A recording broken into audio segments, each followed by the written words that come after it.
Oh, hello, it is I, your boy Gomi, and we're back with some more UFC 291 coverage, and I don't like this fight. I love it, I hate it, I think it'll be a fun fight, but yes, it is not Tony time. Hey guys, I got a spicy opportunity for y'all. I am partnering up with MyBookie.ag, and if you follow the link in the description below, you could get a chance to win one of 2 signed gloves from the legend himself and my guy, Dustin the Diamond Porier, in honor of his BMF title fight that goes down on 291. But besides the gloves, MyBookie is running other prizes you can get, such as free plays, which are just more opportunities to win some bets. Plus, you can also win some of Dustin the Diamond Porier's favorite hot sauce, which is pretty damn good, by the way. You just gotta click the link in the description to log in and follow the instructions to enter the giveaway. But you don't got an account? No worries, there's a nice sign up link in the description too. And back to the video. We're gonna be looking at UFC 291 Tony Ferguson versus Bobby King Green. Oh man, El Cucuy. I like the fight against Diaz on paper, but man, I'm looking back and I feel that should have been a send-off fight for Tony Ferguson. But at least they're not giving him a surging prospect. They're not giving him an absolute monster. They're not giving him a beast. They're not giving him a hard hitter. They're giving him Bobby Green. Bobby Green's also a veteran in the sport, much like Tony Ferguson. Bobby Green's actually been in the UFC for quite some time. He's only recently started to get a lot of traction. A lot of people know him, but he's been in the UFC for, oh man, I'm looking right now to see his debut, but I'm pretty sure it was in 2012, was it not? Hey, 2012, I was right. Yes, Bobby King Green. Yeah, 2012. He fought Krause. Yeah, other than that though, that's the thing about it, is he did not fight a lot of good guys, and when he did fight good guys, keep in mind Barboza was a beast at the time, he would not do very well. But he's had a little bit of career surge lately, so we'll see how it fares against El Cucuy on his 5-fight losing streak. But yes, this is going to be a lightweight matchup. Tony Ferguson moving back down to lightweight. He's going to be 39 years of age, 26 wins, 8 losses, 5 of those being in a row. 13 knockouts, 8 submissions, 5'11" in terms of height, orthodox stance, but there is nothing orthodox about Tony Ferguson, I'll say that. 76.5-inch reach advantage, 0.44 takedown average, a 48.11% significant strike accuracy, plus 280 underdog. He has significant wins over Cowboy Cerrone, Anthony Pettis, Kevin Lee, and Rafael dos Anjos. Standing across from him is going to be Bobby King Green, also pretty up there in age, 36 years of age, 29 wins, double-digit losses, 14 losses, and 1 draw. He's also going to have 10 knockouts, 8 submissions for each of them, really? That's funny. 5'10" in terms of height, orthodox stance, 71-inch reach disadvantage. Damn, I did not realize that when I was entering in that data. My God, he's got a real big disadvantage. At 1.28 takedown average, a 54.27% significant strike accuracy, minus 360 favorite, maybe a little too high. He has significant wins over Nasrat Haqparas, Ila Quinta, and Clay Guida. Now, a few things to mention. Tony Ferguson has better wins on that list. Way better. Way better. But how long ago was those wins? So, as I stated with Tony Ferguson, he's on a 5-fight losing streak. He was on one of the longest win streaks in the sport. In all of MMA, he was on, a 13 or 12 fight win streak, unbeaten for so many years. Absolute monstrous streak with good names. Good names. Like Barboza, Tiabu, Trujillo. I always suck with his name. Abel Trujillo. Tiabal, Josh Thompson, Edson Barboza, Lando Venata, RDA, Kevin Lee I didn't put on there, Anthony Pettis, that's one of my favorite fights of all time. Cowboy Cerrone was his last win in 2019. That was his last win. Since then, he's lost to nothing but good guys and Diaz. But it's one of the worst beatdowns of all time that Justin Gaethje gave him. Olivier almost broke his arm.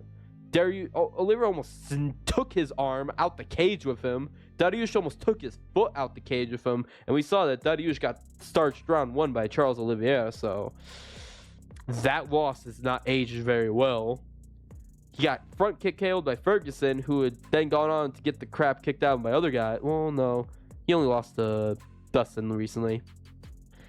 And then the Diaz fight. The Diaz fight was a glorified sparring session.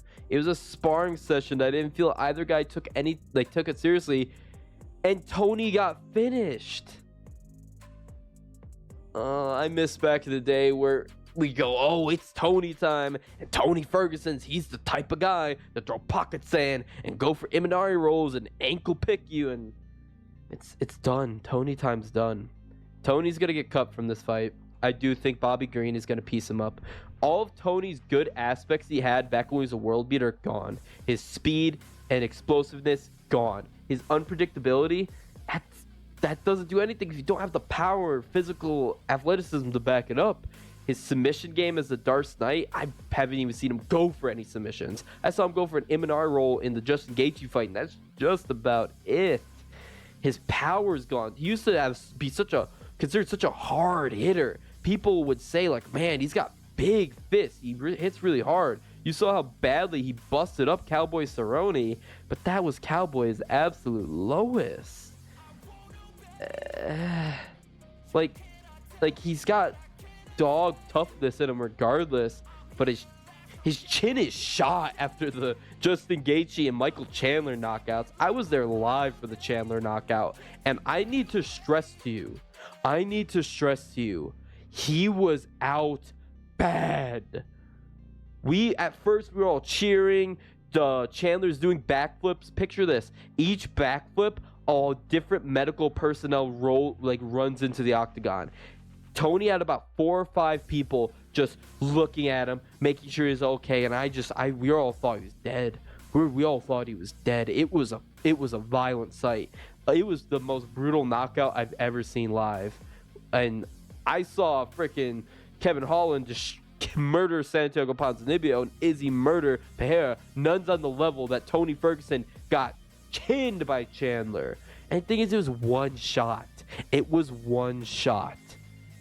Bobby Green, while he does not have a lot of power, Bobby Green has very slick boxing. In all of his most recent fights, his head movement's been pretty good. He did get caught by Drew Dober, and he did get knocked out by Drew Dober. That was a brutal shot, and then it aged very poorly when Drew Dober got knocked out by Favola. But Bobby King Green still has slick boxing. He normally has a more of a range advantage from him, remember? So Tony will be able to negate that range, but Tony doesn't have a good jab, man. He doesn't have a good jab. He has good straight rear punches, but he does not have a really good jab, while Bobby's will be jabbing him up. I don't think Bobby has the knockout power needed to take him out, but I absolutely feel he could piece him up on the feet, and if his chin's really shot, if his cardio's shot, like, that's the thing. Tony used to have ungodly cardio. How's it gonna fare? Like, he did not look like he had good cardio in the Nate Diaz fight, and it's in Utah. Sure, short notice, welterweight, so maybe we can negate that. Maybe we can. I still just think Bobby Green pieces him up. There is a world where Bobby Green's chin is not all what it was, because we actually did see before he knocked out Gordon with a a very bizarre lead elbow where his head was in the way. But Jared Gordon was piecing him up. Jared Gordon was landing some shots, and Jared Gordon's not the best, but he was landing shots on Patty and Green. I felt Gordon was winning both those fights until robbery, and until, honestly, the most beautiful headbutt, or the most beautiful elbow, quotation marks. I still don't, that was a blatant headbutt. But regardless, Bobby Green was losing those fights, so we could see a world where Tony Ferguson is able to put on, because Tony Ferguson looked good in the Michael Chandler fight up until that knockout shot. He looked very bad, very poor, though, in the Dariush and Oliveira fights. He looked horrible, and both those guys beat him up, but most of it was on the ground. Only really Gaethje was beating him up on the feet.